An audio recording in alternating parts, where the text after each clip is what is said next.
na gawin yung mga dapat mong gawin sa buhay. Okay? And in the future guys, no, hindi ito magiging madali. Itong mga pag-execute ng mga plano mo, it's going to be hard, difficult, mahirap siya. Pero kaya, no? And kung gugustuhin mo, kakayanin mo, mga kapigsi. At saka, this will make you stronger, guys. And I'm sensing na, kapag finish mo itong mga plano na to, hindi lang ikaw yung magbe-benefit, kundi yung mga tao sa paligid mo. So, maraming makikinabang. Maraming mabibiyayaan, guys.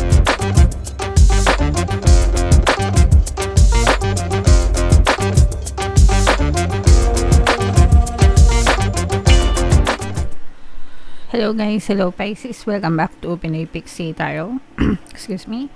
Ang pamagat ng episode natin for tonight is anong ganap sa buhay mo. Ito isang timeless reading mga kapixie para sa Pisces, Sun, Moon, Rising, Sun, and Venus. Titingnan natin yung present, yung past, and future energy nyo, yung mga strengths and weakness mga kapixie. Yeah, so unahin natin tong deck na to. Tingnan natin yung mga mensahe sa inyo or mga paparating sa inyo mga kapixie. By the way guys, sa lahat ng naghahanap ng mga pampaswerte na lucky charms or bracelet mga kapixie crystals, may mga items tayo sa description box nitong video. Click nyo na lang yung mga items doon para ma-check nyo and pwede nyo nang i-check out mga kapixie. So, yung first message para sa inyo guys, for some of you maaring meron kayong kailangan pagdesisyonan, no?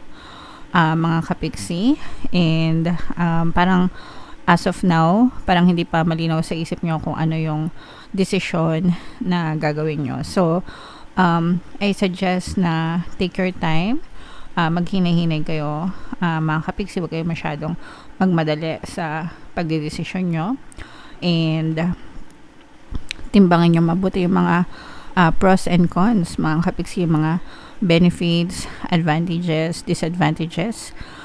Pero when it comes to decision making guys, palagi nyo lang sasabihin sa sarili nyo na everything is always working out in my favor, para palaging maging pabor sa inyo yung resulta kahit ano pang maging decision nyo mga kapixie. Okay?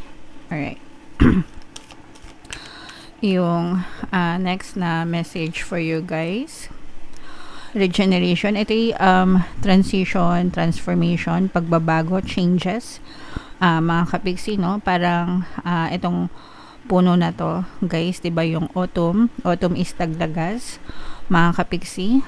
Kapag taglagas, nalalagas yung mga dahon sa mga branch ng puno, and then pag spring na, sumisibol naman yung mga bagong dahon, mga bagong bulaklak sa puno. So sometimes may mga kailangang mawala sa buhay natin, para bigyan ng space yung mga magagandang pagbabago, mga magagandang sitwasyon na pwede pa nating ma-experience sa buhay natin, mga kapixie. Okay?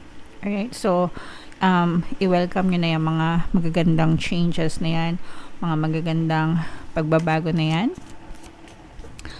And yung next message, Pisces, imagine, ito guys, ito talaga dapat araw-araw nyong ginagawa, no? You have to use the power of your imagination. Sa manifestation, ang tawag dito is visualization, mga kapixie. But visualization is just imagining things, situation, people sa buhay nyo na gusto nyong makamit or ma-experience guys. That's your true power mga kapixie. That's where your true power lies. As long as kaya mong imaginein yung bagay na gusto mo, it can be pushed out in your physical reality as an experience, no? So kung ano yung gusto nyo, let's say for example, gusto mo magkaroon ng bagong kotse, you have to imagine in your head anong kotse yung gusto mo, anong make and model. Imaginein mo na nakasakay ka na sa kotse na yan, nakapark na siya sa garahe nyo. Imaginein mo na dinadrive mo na siya, diba? Do it every single day. Do it over and over again hanggang sa ma-experience mo siya sa iyong physical reality. That's your true power, mga kapixie. Okay? 3D is just an illusion. Pag sinabing 3D guys, yung physical reality nyo.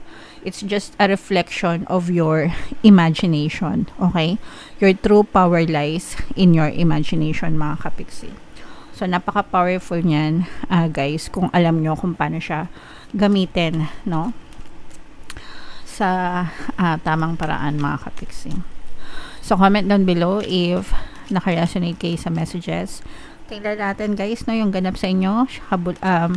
Hanapin ko yung energy ng Pisces habang sinashuffle ko to. Panoorin nyo muna yung video natin regarding sa ating paano mag-manifest ng abundance video course. Kapiksi, sawa ka na ba sa mga struggles at hirap sa buhay mo? Masipag ka ba at masikap sa buhay ngunit hindi ka pa rin umaasenso? Ilang beses ka na bang nag-attempt magnegosyo at mag-invest pero palagi ka pa rin nalulugi? Sa pagkakataon na ito ay maaaring may subconscious beliefs ka na nagiging balakid sa iyong pag-unlad at pagyaman. Introducing, paano mag-manifest ng abundance video course. Dito ay matututunan mong ma-overcome ang mga balakid mo para tuluyan ka ng umunlad, umasenso, sumagana, maging matagumpay, successful at maswerte sa iyong kabuhayan, pera, trabaho, negosyo sa lapi at kaperahan ng bonggang-bongga. Dali, mag-send na ng email sa pinoypixie@gmail.com at simulan na ang iyong pagyaman ngayon. Alright, so sa lahat ng gusto mag-avail ng course guys, naka-flash sa screen nyo. Una, meron tayong paano mag-manifest ng abundance video course. Meron din tayong paano mawala ang third party at magkaroon ng harmonious na relationship. And meron din tayong paano pabalikin si ex, revise breakup. So sa mga interesado guys, mag-send lang kayo ng email sa pinoypixie@gmail.com.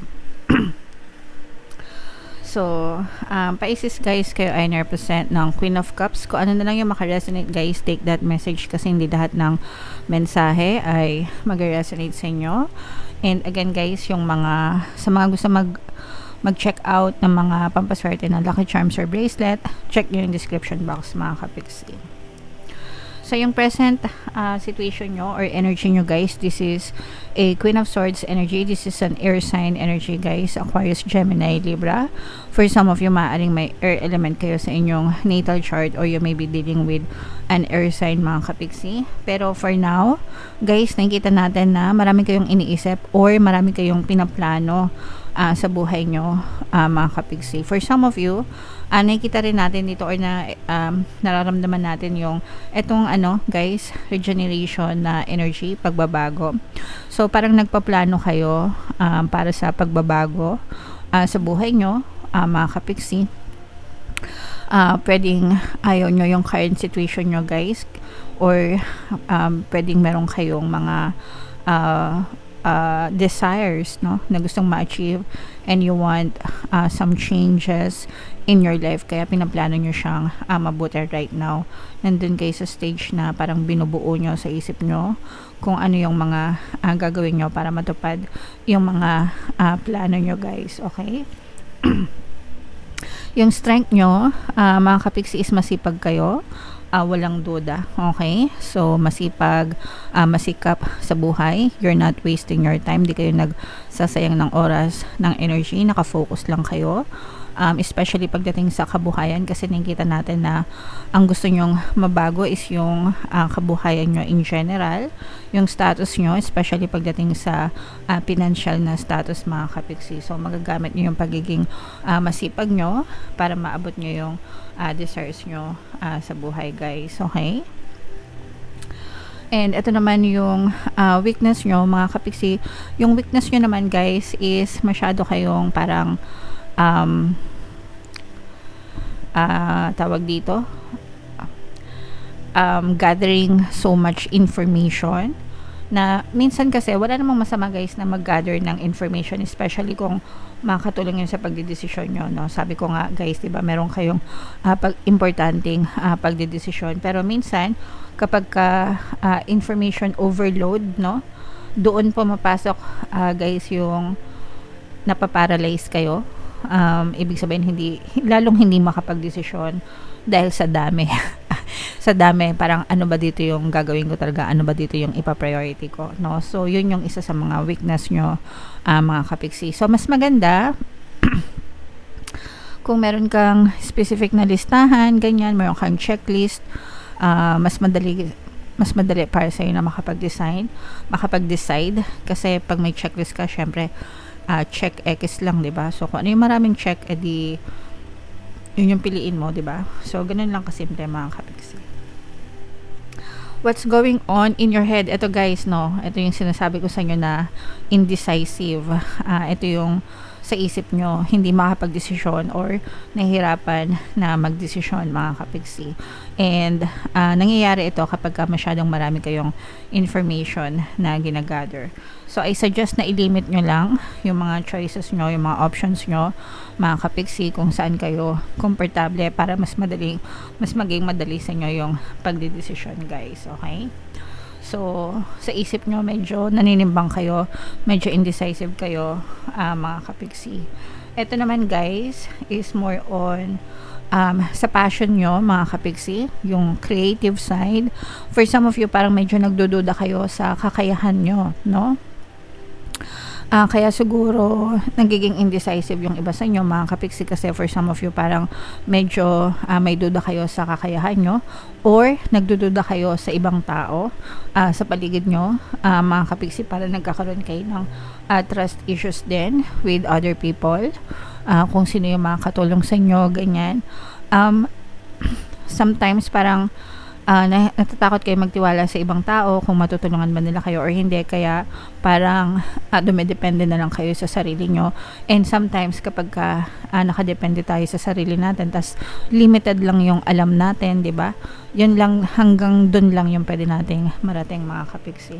So, okay lang na magtiwala sa ibang tao, guys. Basta mag-ingat na lang kayo and mag-research talaga kayo ng mga tamang tao na mapagkakatiwalaan nyo. Okay? Yung next na energy naman natin, this is more on practical approach mga kapiksi. Kailangan klaro yung isip nyo, guys, no? Kailangan malinaw yung isip nyo. And sabi ko nga sa inyo, yung current energy nyo is nagpaplano kayo ng changes, pero yung plano na yon dapat may kasamang clarity mga kapiksi. So isulat nyo ano ba talaga yung goals nyo, ano ba yung purpose nyo, ano ba yung vision nyo sa buhay, di ba? Dapat may mga ganong klase kayong tanong, di ba, for clarity. And kung talagang kaya nyo ba mag-stick dun sa mga goals na yon mga kapiksi, para malinaw, di ba, para take all the chances na mga kapiksi and wala ng urungan. Okay? And ito naman sa emotions nyo, mga kapiksi, for some of you medyo pinanghihinaan ng loob yung iba sa inyo, and this is because marami kayong mga past experiences. Although nakita natin yung pagiging desidido nyo na gawin yung mga changes or pagbabago, pero at the same time parang nandun din yung pagiging sensitive nyo sa paligid nyo, no? And sometimes medyo pinanghihinaan talaga ng loob mga kapiksi. Pero again, guys, you just have to believe in yourself and be confident, kasi wala namang ibang taong makakatulong sa inyo kundi kayo din, mga kapiksi. Alright? In your recent past, guys, no, may mga tao na nag-encourage sa'yo or sumusuporta sa inyo, especially family, guys. Parang sila talaga yung inspiration mo. Family or close friends, yung mga loyal na taong nagpupush sa'yo, no, na sige, go mo na yan, kaya mo yan, diba? So wag mong sayangin yung tiwala nila sa'yo. Kung naniniwala sila sa'yo, dapat maniwala ka rin sa sarili mo. So malaki yung role nila para ma-inspire ka na gawin yung mga dapat mong gawin sa buhay. Okay? And in the future, guys, no, hindi ito magiging madali, itong mga pag-execute ng mga plano mo. It's going to be hard, difficult, mahirap siya, pero kaya, no? And kung gugustuhin mo, kakayanin mo, mga kapiksi. At saka this will make you stronger, guys. And I'm sensing na kapag finish mo itong mga plano na to, hindi lang ikaw yung magbe-benefit, kundi yung mga tao sa paligid mo. So maraming makikinabang, maraming mabibiyayaan, guys, hindi lang ikaw kundi pati yung mga tao sa paligid mo, mga kapiksi. Okay? Alright. So kumbaga magiging sulit yung sakripisyo mo in the future. Alright. So, comment down below, Pisces, if feeling nyo nakaresonate kayo dyan. And, yeah. So, yeah. Okay? And for more tarot readings, guys, ito yung playlist nyo. Ito naman yung ating success stories ng paano mag-manifest ng abundance video course. Click here to subscribe, guys. Ito yung ating mga pampaswerte subliminals. Thank you for liking, sharing, and subscribing. See you next time. I love you all, mga kapiksi. Have a nice day. Bye-bye.